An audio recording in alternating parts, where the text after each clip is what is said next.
அப்போது மேடை ஏறிய மாற்றுத்திறனாளி ஒருவர் தன்னலம் மிக்க தலைவர்களுக்கு மத்தியில் பொதுநலம் கருதி தம்மை வருத்திக் கொள்வதில் கேப்டன் அவர்கள் தனித்துவம் மிக்கவராக திகழ்வதாக நெகிழ்ச்சியுடன் குறிப்பிட்டார்.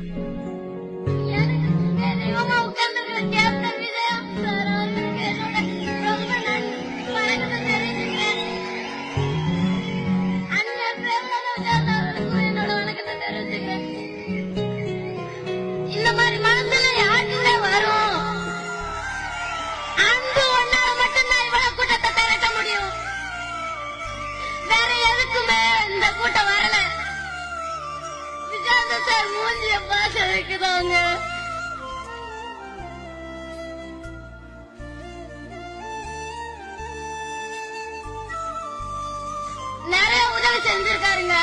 இந்த தமிழ்நாடு மாநிலத்துல 32 மாவட்டம் இருக்குங்க. 32 மாவட்டத்திலையும் ஒவ்வொரு நாளும் ஒவ்வொரு விதமான உதவியை செஞ்சுக்கிட்டு தாங்க இருக்காரு.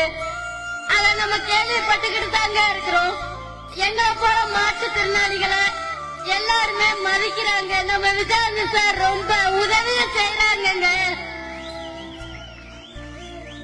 நம்ம ஏழைகளின் வல்லமா இருக்கிறாருங்க நம்ம விஜயானந்த் சாரு.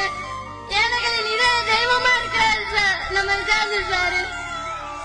அவர் பல்லாண்டு பல்லாண்டு வாழணும்னு நான் இறைவனை வேண்டிக்கிறேங்க.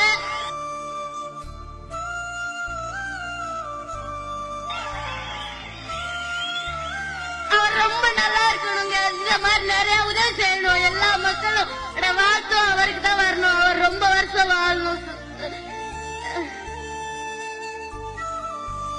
படைக்கொண்டு எதிர்த்தாலும் கலங்காத வைரமனம் படைத்த கேப்டன் அன்பும் நெகிழ்ச்சியும் கலந்து மாற்றுத்திறனாளியின் பேச்சை கேட்டதும் கற்பூரமாய் கரைந்து கண்ணீர் விட்ட காட்சி தூத்துக்குடியின் உப்பை காட்டிலும் உவப்பாகவே இருந்தது.